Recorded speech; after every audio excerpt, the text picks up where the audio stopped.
మన ప్రభువును ప్రియ రక్షకుడునైన యేసుక్రీస్తు ఘనమైన నామములో సియోను స్వరము టీవీ ప్రేక్షకులైన మీ అందరికీ కూడా ప్రభు అయినటువంటి యేసుక్రీస్తు పేరిట నా నిండు వందనాలు. మీరంతా దేవుని మహాకృపను బట్టి ఆనందంగాను ఆరోగ్యంగాను ఉన్నారని నేను తలుస్తూ ఉన్నాను. మరొకసారి దేవుని మహాకృపను బట్టి ఈ సియోను స్వరము కార్యక్రమం ద్వారా దేవుని మాటలు వినటానికి ప్రభువు మనకు అనుగ్రహించినటువంటి ఈ గొప్ప తరుణాన్ని బట్టి దేవదేవునికి నేను ఎంతగానో కృతజ్ఞుడను. ప్రియులారా, సియోను సహవాసం నిజామాబాద్ వారు సమర్పించే ఈ సియోను స్వరం అనే ఆధ్యాత్మికమైన ఈ కార్యక్రమాన్ని గత కొంతకాలముగా నిర్విరామంగా కొనసాగుతున్న ఈ అద్భుతమైనటువంటి ఆధ్యాత్మికమైన ఈ కార్యక్రమం కొరకై వందనాలు. మరి మీరు క్రమం తప్పకుండా ఈ వర్తమానాలను వింటూ దేవుని దీవెనలను పొందుతూ దేవుడు అనుగ్రహించిన ప్రతి ఆశీర్వాదాన్ని మీరు అనుభవిస్తున్నందుకు నా దేవునికి మహిమ కలుగునుగాక. ప్రియులారా, శ్రమల దినాల్లో మనం ఉంటూ ఉన్నాం కనుక గడిచిన గత కొంతకాలముగా మనం అనేకమైన దైవజనులు అనేకుల ద్వారా దేవుని యొక్క అద్భుతమైనటువంటి వర్తమానాలను మనము వింటూ వస్తూ ఉన్నాం.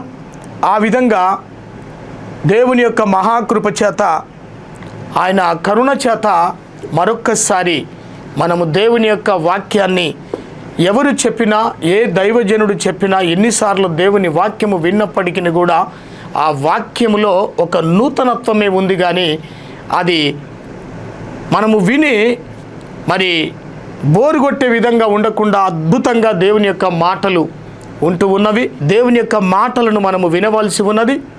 కనుక ఈ సమయమందు మరి ప్రత్యేకమైనటువంటి దినములో మరి మనం ముఖ్యంగా గుడ్ ఫ్రైడే సందర్భంలో దేవుని యొక్క మాటలను మనము ధ్యానం చేయటము మనకెంతైనా అవసరమై ఉన్నది. కనుక ప్రియులారా, మరి ముందుగా నేను మీ అందరి కోసము ప్రార్థన చేయుచున్నాను. మరి ఈ సమయమందు ఈ కార్యక్రమం కొరకు సియోను సంఘ బిడ్డలు, సియోను సహవాసం నిజామాబాదు సంఘ బిడ్డలు ఒక్కొక్కరు ఒక్కొక్క కార్యక్రమం కొరకు, ఒక కుటుంబము మరి వారు ఈ కార్యక్రమాల కొరకు వారు ప్రేరేపించబడి మరి వారి యొక్క ప్రోద్బలంతో, వారి ప్రోత్సాహంతో ఈ యొక్క కార్యక్రమాలను మేము మీకు అందిస్తూ ఉన్నాం. కనుక మీ నిమిత్తమై ప్రతినిత్యము మా ప్రార్థన బృందం వారు మేము నిత్యము మీకోసం ప్రార్థన చేయుచున్నాం. కనుక ఈ సమయంలో మీరు ఒకవేళ టీవీ ముందు కూర్చొని ఈ టీవీ ఆన్ చేసుకొని ఈ మాటలు వినటానికి మీరు సిద్ధపడినట్లయితే నాతో పాటు మీరు కళ్ళు మూసుకొని ప్రార్థనలో ఏకీభవించాలని నా ప్రభు పేరట నేను మనవి చేస్తూ ఉన్నాను. ప్రేమ స్వరూపుడవగు తండ్రి, మృత్యుంజయుడమైనటువంటి దేవుడవు, మృతులలో నుండి తిరిగి లేపబడ్డ దేవుడవు, సమస్తాన్ని జయించినటువంటి జయశీలుడవు, నీకు వందనాలు చెల్లిస్తూ ఉంటున్నాం. ప్రభా జీవాధిపతి, ఈ ప్రత్యేకమైనటువంటి ఇటు సమయమందు జీవము గల దేవుని యొక్క మాటలు వినటానికి ప్రభా యొక్క గాస్పల్ టీవీ ద్వారా మరొక్కసారి మీరు చూపిన ఈ అద్భుతమైనటువంటి సమయం కొరకై స్తోత్రములు చెల్లిస్తున్నాం. ఇదిగో టీవీ ముందు కూర్చొని దేవుని మాటలు వింటున్నటువంటి ప్రతి బిడ్డను నజరేయుడవగు యేసుక్రీస్తు నామములో నేను ఆశీర్వదిస్తూ ఉన్నాను. ప్రభ, వినగల చెవులను, గ్రహింపగల హృదయాలను ప్రతి బిడ్డకు మీరు కలుగజేయండి. ఈ మాటలు విన్నవారు నిశ్చయముగా బ్రతుకుతారు, జీవిస్తారు. అలాంటి కృపతో నింపండి. దేవుని మాటలు వింటుండగానే వారి కుటుంబాల్లో, వారి వ్యక్తిగతమైన జీవితంలో, వారి ఆత్మీయ జీవితంలో అనేకమైన అద్భుతాలు, మేలులు, ఉపకారములు జరుగునుగాక. యేసు నామములో నేను దీవిస్తున్నాను. ప్రభు యొక్క సియోను స్వరం అనే ఆధ్యాత్మికమైన కార్యక్రమం కొరకు ఎంతో వ్యయ ప్రయాసములతో మరి సియోను సంఘ బిడ్డలు ఒక్కొక్కరు ఒక కార్యక్రమానికి స్పాన్సర్ చేస్తున్న ప్రతి కుటుంబాన్ని నేను ఆశీర్వదిస్తున్నాను. వారు ఎంతో త్యాగపూర్వకంగా తండ్రి దేవుణ్ణి ప్రేమించి వారి ద్వారా తండ్రి వారు వెళ్ళకున్నా, ప్రకటించకున్నా సువార్త ప్రకటించడానికి కొరకై వారి వంతు వారు ఆర్థికంగా సహాయం చేయుచున్న ప్రతి కుటుంబాన్ని యేసు నామములో నేను దీవించి ఆశీర్వదిస్తూ ఉన్నాను. వారి కుటుంబములో అద్భుతాలు జరుగునుగాక. వారి గృహములో గొప్ప కార్యాలు జరుగునుగాక. తండ్రి, వారిని పోషించేవాడవు, సంరక్షించే దేవుడవు నీవు గనక నీ మహాద్భుతమైనటువంటి కార్యములను వారి ఎడల మీరు జరిగించి మీరే మహిమ పొందమని మీ దాసునుగా నేను యేసు నామమున తండ్రి ఆ బిడ్డల కొరకు ప్రార్థన చేస్తున్నాను. ఈ సమయంలో టీవీ ముందు కూర్చొని దేవుని మాటలు వినటానికి సిద్ధపడి ఉన్న ప్రతి బిడ్డను, స్త్రీలను, పురుషులను, వృద్ధులను, బాలబాలికలను, స్త్రీలను, మరి యవన బిడ్డలను, యవనస్తురాలను యేసు నామములో దీవిస్తున్నాను. దేవుని మాటలు ప్రకటిస్తున్న నన్ను నీ సిలువ చాటున మరుగుపరుచుకొని నీ స్వరము వినబడాలి. ప్రభా, నేను కేవలం నీ నోటి బూరగా నువ్వు నన్ను వాడుకొని మహిమ పొందమని ఘనతయు మహిమయు ప్రభావాలు మీకే సమర్పించుకుంటూ యేసుక్రీస్తు పరిశుద్ధ నామంన ప్రార్థించి స్తుతించి వేడుకుంటున్నాము తండ్రి. ఆమేన్. ప్రభునందు ప్రియులారా, ఈ సమయంలో మరి మనము మన ప్రభు అయినటువంటి యేసుక్రీస్తు వారు దేవుని చిత్తమును బట్టి దేవుడి లోకాన్ని ఎంతగానో ప్రేమించి లోకములో ఎవరు నశించిపోకూడదని ఒక గొప్ప ఉన్నతమైన ఉద్దేశం చేత నా దేవాతి దేవుడు తన ఏకైక కుమారుడైనటువంటి యేసుక్రీస్తు వారిని దివి నుండి భూమికి ఆయన దిగి రావటానికి లేదా ఆయన భూమి మీద జన్మించడానికి అదంతా కూడా దేవుని సంకల్పమై ఉన్నది. కనుక ప్రియులారా, యేసుక్రీస్తు వారు ఆయన భూమి మీద జన్మించి 33.5 సంవత్సరాలు నివసించి 3.5 సంవత్సరాలు సంపూర్ణంగా దేవుని పరిచర్యను కొనసాగింపజేసి తిరిగి దేవుని చిత్తమును బట్టి ఆయన కలువరి సిలువలో మరి సిలువ మరణము పొందడం జరిగింది. కనుక ప్రియులారా, ఈరోజు గుడ్ ఫ్రైడే అనగానే శుభ శుక్రవారం మరి అనేకులు కూడా ప్రపంచవ్యాప్తంగా భక్తి శ్రద్ధలతో మరి ప్రతి మందిరము ఆ రోజు కిటకిటలాడి దేవుడు శిలువ మీద పలికినటువంటి 7 మాటలను ప్రతి సంఘము, ప్రతి విశ్వాసి ధ్యానం చేస్తున్నారు, తలపోస్తూ ఉన్నారు. ఆ విధంగానే ప్రియులారా, ఈరోజు మరి యేసుక్రీస్తు వారు ఆనాడు శిలువ మీద మరణించకపోతే ఈరోజు మానవులకు రక్షణ మార్గం అనేది లేదు. యేసుక్రీస్తు వారు కలువరి శిలువలో మరణించడాన్ని బట్టి తిరిగి ఆయన లేపబడడాన్ని బట్టి సర్వ మానవాళికి ప్రపంచవ్యాప్తంగా రక్షణ మార్గము, మోక్ష మార్గము, స్వర్గము ప్రతి మానవుడికి లభించింది. కనుక అందుకని ఆ ప్రత్యేకమైనటువంటి నా ప్రభు అయినటువంటి యేసుక్రీస్తు వారు శిలువ మీద ఎందుకు మరణించాల్సి వచ్చింది అనగా సర్వ మానవుల యొక్క పాపములను ఆయన మీద ఆయన మోపుకొని ఆయన వహిస్తూ ఆయన భరిస్తూ ఆ కలువరి శిలువలో మరణించడం జరిగింది. ప్రియులారా, శిలువ అనగా ఘోరమైన శిక్ష. ఈరోజు మరి ఆ శిలువ శిక్షను మన కొరకు ఆయన భరించాడు. ఎందుకు ఆయన భరించాల్సి వచ్చింది? మనుషులందరి యొక్క పాపములను ఆయన మీద మోపబడ్డవి.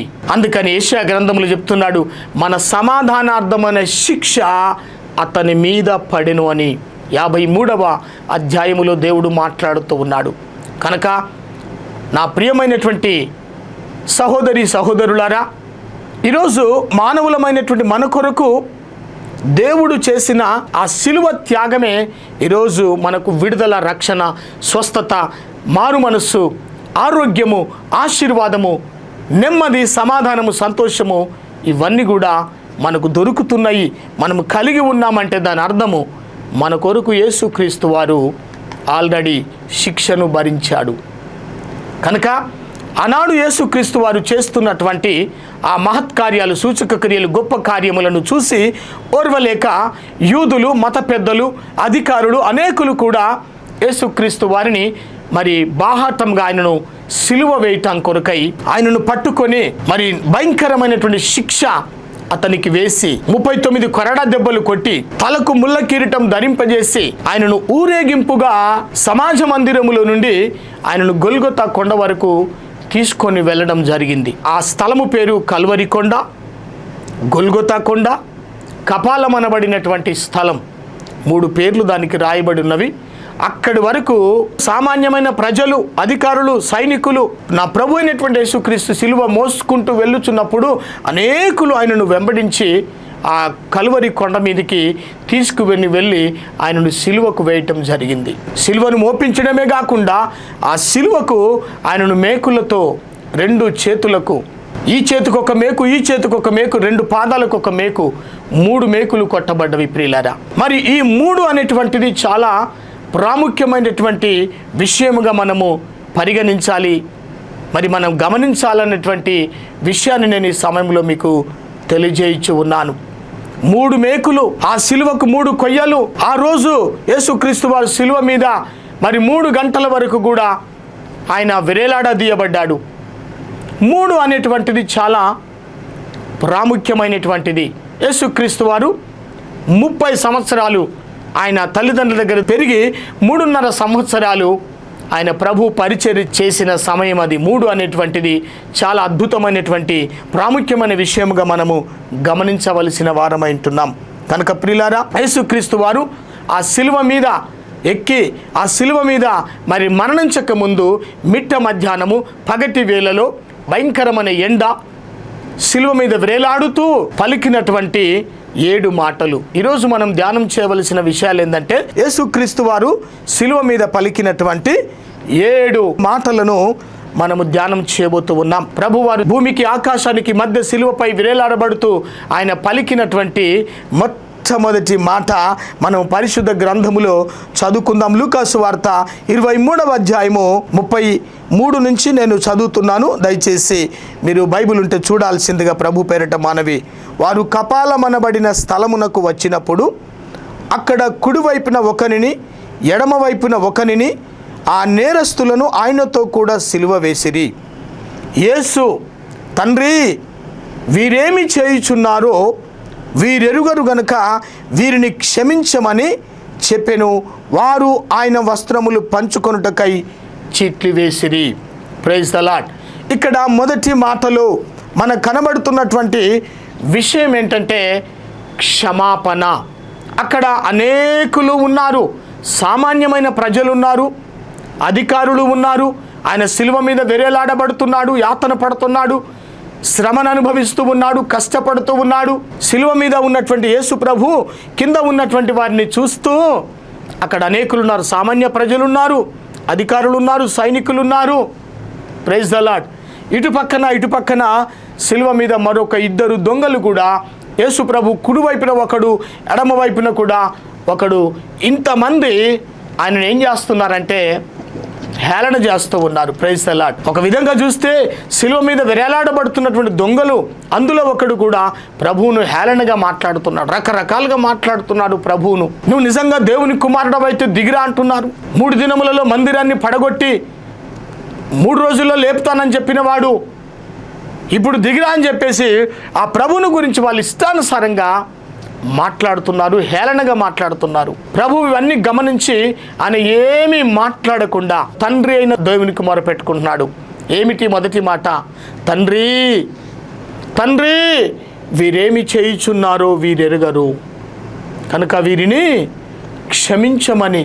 వారు మాట్లాడుతున్నటువంటి మాటలను గురించి, వారి హేళన గురించి, వారి కేకలను గురించి, వాళ్ళు ఏం చేస్తున్నారో వారికి తెలియదు. ప్రభువా, తండ్రి అని ప్రభు అయినటువంటి యేసుక్రీస్తు వారు తండ్రి అయినటువంటి దేవునికి మొరపెట్టుకుంటున్నాడు, మాట్లాడుతున్నాడు. ఏమనంటే, తండ్రి, వీరేం చేస్తున్నారో వీరికి తెలియదు కనుక వీరిని క్షమించమని అడుగుతూ ఉన్నారు. ప్రభువారు సిలువలో పలికిన మొదటి మాట క్షమాపణ.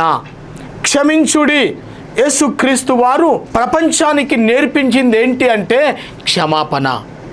ప్రియులారా, ఈరోజు నీవు నేను యేసుక్రీస్తు వారు ఏ మాట అయితే పలికాడో ఆ మాటను బట్టే ఈరోజు ప్రపంచవ్యాప్తంగా ప్రతి మానవుడు క్షమాగుణము కలిగి జీవిస్తూ ముందుకు సాగుతూ ఉన్నాడు. Praise the Lord. కనుక ప్రియులారా, యేసు ప్రభు వారు తన శిష్యులకు మరి బోధించినటువంటి సత్యాన్ని అంతకుముందే శిష్యులకు బోధించడం జరిగింది. పేతురు అన్నాడు, నా సహోదరుడు నా ఎడల తప్పిదం చేస్తే నేను ఎన్నిసార్లు క్షమించాలా? నేను 7 మార్ల మట్టుకా 7 సార్లా అని అడిగాడు. ప్రభువారు ఆ సమయంలో శిష్యుల దగ్గర ఉన్నప్పుడు చెప్పినటువంటి మాటను ఇక్కడ తాను ఆచరించి ఆచరణలో మరి సర్వలోకానికి చూపుతున్నటువంటి సందర్భం ఇక్కడ మనకు కనబడతా ఉంది. Praise the Lord. హల్లెలూయా. కనుక ఆయన ఈ భూమి మీద మానవులందరికీ క్షమాపణ తీసుకొని వచ్చాడు. దేవునికి స్తోత్రం. కనుక యేసుక్రీస్తు వారు సిలువ వేయబడిన తర్వాత ఆయన నోట నుండి వెలువడ్డ మొట్టమొదటి మాట క్షమాపణ గురించి. యేసును సిలువ వేసినటువంటి ఆ రోమా సైనికుల గురించి ఈ ప్రార్థన. ఎందుకంటే రోమా సైనికులు ఆయనను ఇష్టం వచ్చినట్టుగా మాట్లాడుతున్నటువంటి సందర్భం. అక్కడ నిలబడి ఏమి జరుగుతున్నదో సరిగ్గా అర్థం కాకపోవడమే మరి యాజకులతో ఏకమై యేసును మరణశిక్ష గురించి మరి కేకలు వేసినటువంటి అమాయక యూదులను గురించి ఈ ప్రార్థన ప్రభు చేసి ఉండవచ్చు అని మనం గమనించవలసినటువంటి వారమైనాం. కాబట్టి తనను సిలువ వేసినటువంటి మరి నేరము నుండి వారిని క్షమించమని ఈ యొక్క ప్రార్థన అర్థం అయి ఉండొచ్చు. అంటే వారి జీవితంలో చేసిన పాపాలను గురించి కాదు ప్రియులారా, వాళ్ళు ఏ పాపం చేసినా కూడా వాళ్ళను క్షమిస్తాడు అనడానికి కాదు, కానీ యేసుక్రీస్తు వారిని ఆ రోజు ఆ సిలువ మరణానికి అప్పగించిన సందర్భాన్ని బట్టి ప్రభు వాళ్ళను క్షమించాడు. దేవునికి స్తోత్రం. అదే రీతిగా మరి ఈరోజు మానవులమైన మనకు మన జీవితాలకి పూర్తి క్షమాపణ దొరకాలి అని అంటే దానికి రెండు విషయాలు అవసరం. ఒకటి పశ్చాత్తాపం కావాలి, రెండవది క్షమాపణకు మానవుని జీవితంలో మారు మనసు మరి పశ్చాత్తాపం అవసరమైంటూ ఉన్నది. ఆ మాటలు మనము 24వ అధ్యాయము 47వ వచనములో మరియు అదే లూకాసు వార్తలు మనం గమనించుకుంటాం. యెరూషలేము మొదలుకొని సమస్త జనములలో ఆయన పేరిట మారు మనసును పాప క్షమాపణయు ప్రకటింపబడుననియు వ్రాయబడి ఉన్నది. హల్లెలూయా. కాబట్టి ప్రతి మానవుడికి నిజమైనటువంటి క్షమాపణ కలగాలి అంటే మారు మనసు అవసరము, పశ్చాత్తాపం అవసరం. అక్కడున్నటువంటి ఆ సందర్భంలో మరి యేసు ప్రభుని సిలువ వేసినటువంటి సైనికులను, అధికారులను, సామాన్య ప్రజలను అందరినీ కూడా దేవుడు క్షమించమని అడుగుతున్నాడు. ఈరోజు సహోదరి మాటలను బట్టి మనం కూడా క్షమాగుణము కలిగిన వారముగా ఉండాలని మరి యేసుక్రీస్తు వారు కలిగినటువంటి ఆ క్షమాపణనే ఈరోజు నీవు నేను కూడా కలిగి ఉండాలని మనం గమనించుకోవాలి. రెండవ మాట అదే లూకాసు వార్తలో మనం గమనించినట్లయితే 23:43 ఏముందంటే, అందుకాయన వానితో నేడు నీవు నాతో కూడా పరదైసులో ఉందువని నిశ్చయముగా నీతో చెప్పుచున్నాను అనేను. దేవునికి స్తోత్రం.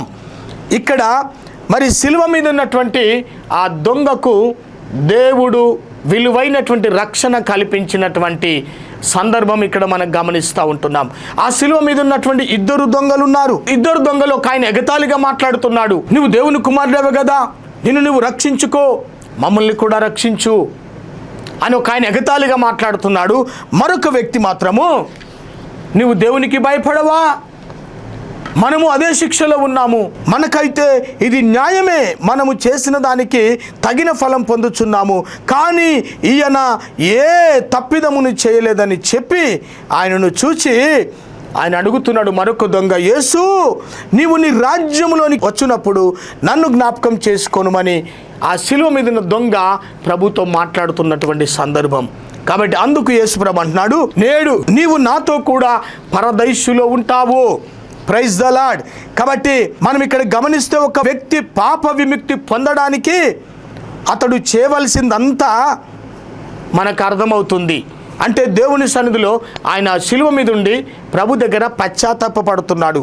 ఆయనకి ఇక్కడ మరి నిజంగా రక్షణ పొందాలంటే బాప్తిసము, సంఘ సంస్కారాలు ఏమి లేకుండానే అతడు మరి పాప విముక్తి పొందినట్టుగా మనం గమనిస్తూ ఉన్నాం. ఇదంతా కూడా కేవలము ఆ వ్యక్తి పట్ల దేవుని కృప వల్ల జరిగినటువంటి సందర్భం అని మనం గమనించాలి, మన వల్ల కలిగింది కాదు. ఎఫెసీయులకు రాసిన పత్రిక 2వ అధ్యాయము 8-9 వచనాల్లో మనం ఈ విషయాలు గమనించుకుంటాం.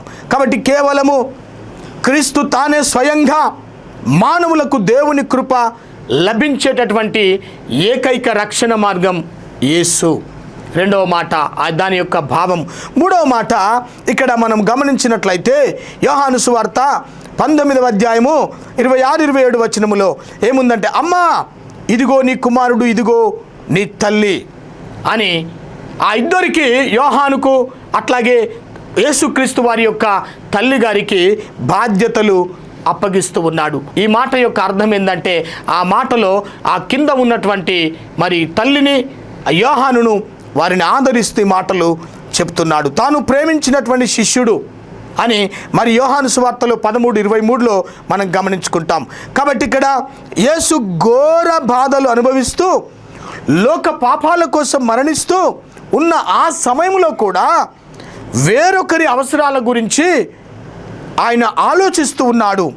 అందుకే ఆ మాట చెప్తున్నాడు. చూడండి, బాధలో ఉన్న మనం మన గురించి ఇతరులు ఆలోచించాలని కోరుకుంటాం, కానీ బాధలో ఉండి కూడా మనము ఇతరుల గురించి ఆలోచిస్తామా? కానీ యేసుక్రీస్తు వారు అంత శ్రమను అనుభవిస్తూ, అంత బాధను అనుభవిస్తూ ఇతరుల క్షేమాన్ని గురించి, ఇతరుల అవసరాల గురించి, వాళ్ళకి ఏం అవసరమైనదో ఆమెకు ఆదరణ కావాలి, అతనికి కూడా ఆదరణ కావాలనేటువంటి ఆ విషయాన్ని మరి గమనిస్తూ, ఇదిగో నీ తల్లి అని ఆయన శిష్యునితో అనడంలో అర్థం ఏంటంటే, మరి మరియా దేవుని ప్రజలందరికీ మాత లేక ఉపకార మాత, దూత, ఆశ్రయ మాత అని కాదు, కానీ ఆమెను చూసుకోవడానికి మరియకు ఇల్లు, పోషణ అవసరమని ఆయనకు తెలుసు కాబట్టి ఆ మాట ఆయనతో చెప్పిన సందర్భం మనం గమనిస్తున్నాం. మూడో మాట ఆదరణ పలుకు. నాలుగవ మాట యేసుక్రీస్తు వారు దేవునితో మాట్లాడుతున్న మాట. మత్తయి సువార్త 27:46 అంటున్నాడు, నా దేవా, నా దేవా, నన్నెందుకు చెయ్యి విడిచితివని. Praise the lord. దేవునితో మనవి చేస్తున్నాడు, చెయ్యి విడిచిపెట్టావు. కీర్తనకారుడు 22వ కీర్తనలో 1వ వచనములో నా దేవా నన్నెందుకు చెయ్యి విడిచిపెట్టిదివని అక్కడ రాయబడి ఉంది. మరి పాపులకు పడవలసినటువంటి శిక్షను తాను ఇక్కడ భరించుచు ఉన్నాడు. చూడండి, ఆయన భరిస్తూ ఉన్నాడు. మత్తయి సువార్త 7:23లో, 25వ అధ్యాయం 41వ వచనములో, తెస్సలోనికల రాసిన 2వ పత్రిక 1వ అధ్యాయం 9వ వచనములో తండ్రి అయినటువంటి దేవుడు ఆయన్ను వదిలేసినటువంటి సందర్భం ఇక్కడ మనం గమనిస్తూ ఉన్నాం. దేవుని ముఖకాంతి, ఆయన సన్నిధి, ఆనందము ఆయన నుండి తొలగిపోయినాయి. ఆయనను నలగొట్టడము దేవుని యొక్క సంకల్పమై ఉంటున్నదని యెషయా గ్రంథము 53:10వ వాక్యములో మనం గమనిస్తూ ఉంటున్నాం. కాబట్టి దేవునికి మొరపెట్టుకుంటున్నాడు, నా దేవా, నా దేవా, నన్ను ఎందుకు చెయ్యి విడిచితివని. ప్రియులారా, 5వ మాట మనం గమనించుకున్నట్లయితే యోహాను సువార్త 19వ అధ్యాయం 28వ వచనములో, ఇదిగో నేను దప్పిగొనుచున్నాను. కాబట్టి యేసుక్రీస్తు వారు ఎందుకు ఈ విషయాన్ని మరి అలా దప్పికొనడం జరిగిందంటే, పాత నిబంధనలో ఆయా సందర్భములలో కీర్తనల గ్రంథం 69:21లో అక్కడ ప్రభువారు పలికినటువంటి, దేవుడు పలికినటువంటి మాట మరి ఇక్కడ అక్షరాల నెరవేర్చబడినటువంటిది. అంతేగాని ఏది కూడా అకస్మాత్తుగా జరిగినటువంటి సందర్భం లేదు. ఇక్కడ ప్రతి దాని వెనకాల దేవుని ఉద్దేశం ఒకటి ఉంది. కాబట్టి యేసు పాపుల స్థానములో బాధలు పడుతూ వారి శిక్షను భరిస్తున్నటువంటి సంగతిని మనం గుర్తుంచుకోవలసినటువంటి అవసరత ఎంతైనా ఉంది. మరి సిలువపై యేసుకు దాహము వేయటము అందులోని భాగమే. కాబట్టి ఇక్కడ విశ్వాసులకు అందరికీ, లోకంలో ఉన్న ప్రతి మానవుడికి, విశ్వాసులకు జీవజలం దొరకాలని యోహాను సువార్త 4:14లో మనం గమనిస్తూ ఉన్నాం. కాబట్టి అనంతకాలం వారికి దాహము వేయకుండా ఉండాలని యేసు ప్రభువు దప్పిగొనుచు ఉన్నాడు. మానవుడికి ఎంత త్రాగినా, ఎంత జీవించినా, ఎంత పాపం చేసినా మనుషుడికి దాహం తీరకుండా ఉన్నది. కనుక ఈరోజు ఆయనకున్న దాహం ఏంటంటే, మనం ఎప్పుడు కూడా దప్పిగొనకుండా ఉండడానికి కొరికే మన కొరకు ఆయన దాహము కొన్నాడు. 5వ మాట. 6వ మాటను మనం గమనించినట్లయితే ప్రియులారా, యోహాను సువార్త 19వ అధ్యాయం 30వ వచనములో సమాప్తమైనది. ఇక్కడ ఏంటి, తాను ఈ లోకంలోనికి రావడము దేవుని యొక్క ఉద్దేశం సిద్ధించిందని దీని యొక్క భావము లేదా ఆయన భావమై ఉండాలి. కాబట్టి ఇక్కడ ఈ ఉద్దేశాన్ని యేసు ప్రభువే అనేక సమయాల్లో మరి ప్రభువే వెల్లడి చేయడం జరిగింది. యోహాను సువార్త 3:14-17, అదే యోహాను సువార్తలో చాలా చోట్ల ఈ మాటలు వ్రాయబడింది. అనగా సమాప్తమైనది అంటే పాపం కోసము తాను పడవలసినటువంటి బాధలు, చేయవలసినటువంటి బలి అర్పణ పూర్తి అయిందని దీని యొక్క అర్థము. కాబట్టి లోక పాపాన్ని ఆయన మరి తీసివేశాడు, తన ప్రజలను తన రక్తంతో విమోచించాడు. ప్రతి ఒక్కరికి కూడా పాపము నుంచి విడుదల, రక్షణ అందుబాటులోనికి ప్రభువు తీసుకొచ్చాడు. కాబట్టి ఇక ఈ పని పూర్తి అయిందని ప్రభువారు దేవునితో చెప్తున్నాడు, సమాప్తమైందని. కాబట్టి పని పూర్తయింది. కాబట్టి సిలువ మీద బాధను అనుభవిస్తూ ఉండాల్సినటువంటి అవసరం ఇంకా లేదు. కాబట్టి తనకు తానే మరి యేసు ప్రభువారు తండ్రి అయిన దేవునికి అప్పగించుకున్నటువంటి సందర్భం ఇక్కడ మనం గమనించుకుంటూ ఉన్నాం. సమాప్తమైనదనగా ఆయన వచ్చిన పని, ఆయన చేయవలసిన పని పూర్తి చేశాడు. ఈరోజు నీకు, నాకు, మనకు అప్పగించబడినటువంటి దేనినైనా కూడా మనం పూర్తి చేసే బాధ్యత మన మీద ఉంది. యేసుక్రీస్తు వారు వచ్చిన ఉద్దేశం సఫలమైంది. దేవుని యొక్క ఉద్దేశాన్ని ఆయన నెరవేర్చాడు కాబట్టి సమాప్తమైనది. ఏ ఉద్దేశం కొరకైతే నేను వచ్చినానో, లోకంలో ఉన్న పాపులందరి కొరకు రక్షణ తీసుకురావడానికి, ప్రజలందరినీ కూడా పరలోకం తీసుకువెళ్ళడానికి కొరకై నేను భూమి మీదకి వచ్చాను. నేను వచ్చిన పనిని నేను పూర్తి చేశాను. అందుకే సమాప్తమైనదనే మాటను ప్రభువారు పలుకుతూ ఉన్నాడు. ఇంకా చివరి మాట కూడా మనం గమనించినట్లయితే లూకాసు వార్త 23:46 తండ్రి నీ చేతికి నా ఆత్మను అప్పగించుకొనుచున్నాను అనెను. ఆయన ఈ మాట చెప్పి ప్రాణము విడిచెను. శతాధిపతి జరిగినది చూచి ఈ మనుషుడు నిజంగా నీతిమంతుడై ఉండెనని చెప్పి దేవుని మహిమపరిచెను. హల్లెలూయా. కనుక దేవునికి అప్పగించుకొని మరి ప్రాణం విడిచాడు. అక్కడ జరుగుతున్న సందర్భాలు, ఆ శిలువ మీద ఆయన పడుతున్నటువంటి యాతనకు, అక్కడ జరుగుతున్న మార్పులకు వాతావరణమే మార్పు వచ్చేసింది. కనుక మనుషులందరూ ఏమి చేసినా కూడా యేసుప్రభు వారు చనిపోలేదు, కానీ తనకు తానే తండ్రి నీ చేతికి నా ఆత్మను అప్పగించుకొనుచున్నాను అని చెప్పి ఆయన ఈలాగు చెప్పి తన ప్రాణము విడిచెను అనేటువంటి మాట మరి మనం గమనిస్తూ ఉన్నాం. కీర్తనకారుడు 31:5 ఈ మాటలు రాయబడి ఉంటున్నవి.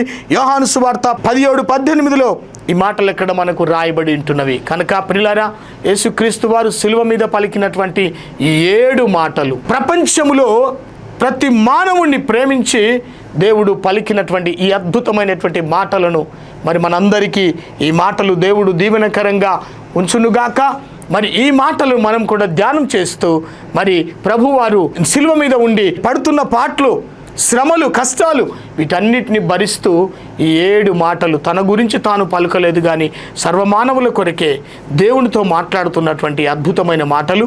ఈ మాటలు వింటున్నటువంటి నీవు ప్రియ సహోదరి సహోదరుడా, యేసు ప్రభు వారి శిలువ మీద పలికిన మాటలు ధ్యానం చేస్తున్న మంచిదే.